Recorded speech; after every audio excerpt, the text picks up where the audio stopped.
À 6h44, Europe 1 vous répond, Thomas Soto.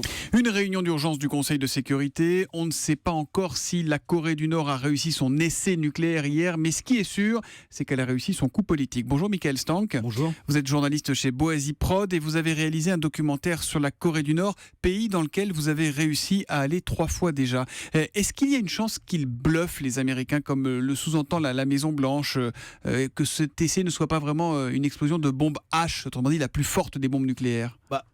Plutôt les Nord-Coréens, que les Nord-Coréens bluffent. J'ai dit quoi? Oui, vous disiez les Américains. Pardon, les Nord-Coréens, oui. En effet, peut-être que les Nord-Coréens bluffent, c'est souvent le cas lorsqu'il y a un essai nucléaire. C'est très difficile de savoir aujourd'hui si c'était une bombe A, une bombe H. Est-ce qu'ils ont réussi à miniaturiser donc leur armement nucléaire, puisque ça aurait été ça le problème. Ça voudrait dire qu'ils peuvent mettre une bombe sur un missile. Évidemment, c'est ce qui inquiète la communauté internationale. Aujourd'hui, c'est impossible de savoir si vraiment il y a une bombe H qui a explosé. Apparemment, la déflagration, le bang qu'il y a eu sous terre a été faible par rapport à ce que devrait être normalement une bombe H. C'est quand même une secousse sismique de 5,1. Il savent quand même faire des explosions très fortes. Oui, apparemment c'est 2 fois moins que ce que devrait normalement provoquer l'explosion d'une bombe H. Après, de toute façon, il y a eu un essai, ça c'est sûr. Il y a eu un essai nucléaire, c'est sûr. C'est le 4e, c'est le 2e sous la présidence de Kim Jong-un. Donc c'est inquiétant dans le sens où ça veut dire que la Corée du Nord poursuit son armement nucléaire. Après, c'est aussi une manière de montrer au monde entier que la Corée du Nord existe. C'est une manière aussi de montrer... C'est de la propagande avant tout. Parce que qu'est-ce qu'ils vont en faire de cette bombe nucléaire, à supposer qu'ils la maîtrisent? Il y a deux manières de voir cet essai nucléaire. Il y a d'abord ce qui a été fait à destination du pays et de la nation. C'est-à-dire que Kim Jong-un, jeune président, jeune leader et jeune dictateur, a envie d'une chose, c'est d'asseoir encore plus son pouvoir, son autorité. Et donc, c'est de montrer à son peuple que le pays est puissant, qu'il est chef de guerre.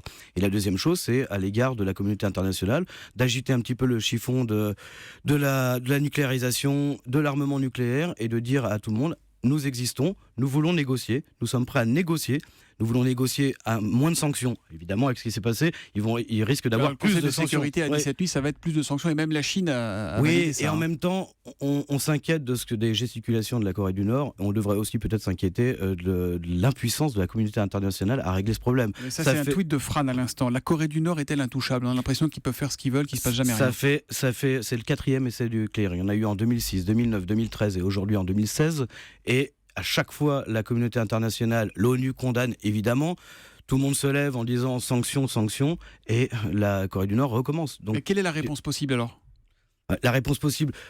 Je sais que vous n'êtes pas au Conseil de sécurité de l'ONU, c'est très compliqué parce qu'il est hors de question qu'il y ait des frappes sur la Corée du Nord. Ça serait une déstabilisation terrible de la région. Ça serait impossible à gérer avec les Chinois à côté, avec la Corée du Sud, avec le Japon. Les Chinois qui sont encore les derniers alliés des Nord-Coréens? Les derniers alliés, mais qui s'agacent de plus en plus de la position nord-coréenne parce que du coup, ça déstabilise la péninsule. Donc pour les Chinois, la Corée du Nord est un État un peu tampon entre la Corée du Sud, on va dire, je simplifie un peu, mais pro-américaine, et son pays. Un tweet de Francis Petit. D'où viennent les moyens financiers et technologiques de la Corée du Nord? Ça coûte cher, j'imagine. Oui, ça coûte très cher, on peut imaginer. J'ai pas le chiffre en tête parce que c'est très compliqué de savoir combien coûte le plutonium, combien coûte l'uranium, etc.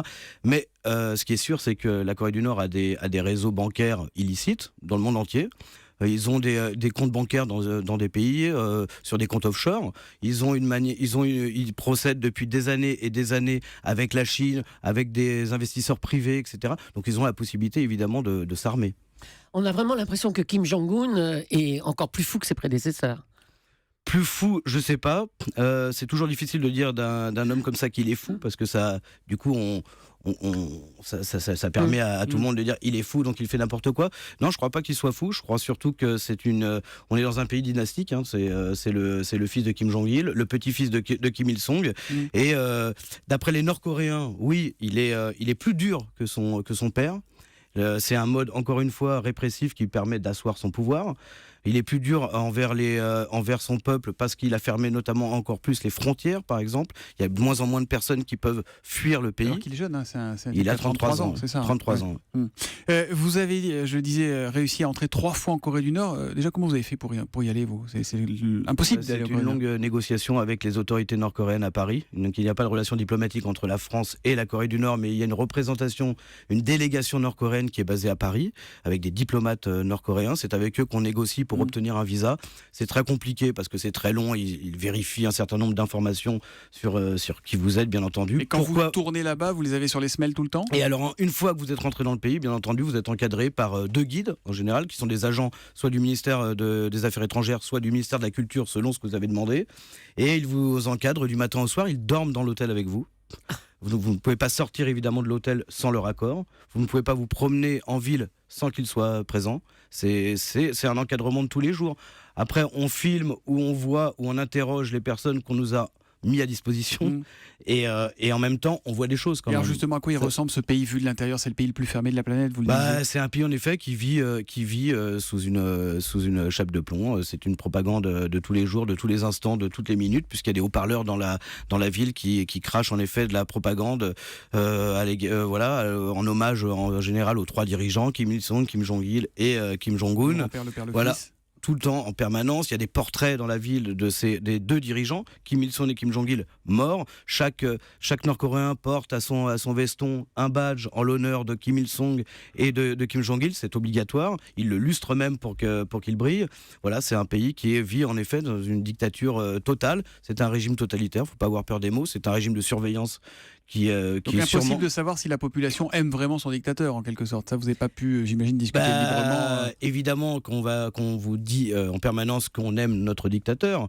Après, savoir ce qu'il pense exactement, je ne suis pas sûr que tout le monde aime le dictateur, parce que lorsqu'on discute avec des réfugiés nord-coréens qui ont quitté récemment le pays pour la Corée du Sud, on s'aperçoit qu'eux ont beaucoup de choses à critiquer sur Kim Jong-un en particulier, en disant en effet, ça reprend ce que vous disiez tout à l'heure, qu'il est beaucoup plus dur que son père et que c'est pire aujourd'hui que sous Kim Jong-il. Les images que l'on voit de Corée du Nord et de Pyongyang, notamment, ce sont les majestueux défilés militaires. À quoi elle ressemble cette ville? C'est une ville moderne, la capitale de Corée du Nord? C'est quoi? Le pays est moderne, c'est le Moyen-Âge? C'est une ville qui est en train de se moderniser, parce que depuis son arrivée au pouvoir, Kim Jong-un a transformé Pyongyang en une grande vitrine du pays. Donc il y a des nouvelles infrastructures. Donc il y a des grandes piscines, des grandes patinoires, des hôpitaux flambant neufs. Sauf que, évidemment, pratiquement rien ne fonctionne. Donc, un hôpital, moi je suis allé visiter un hôpital spécialisé dans le cancer du sein.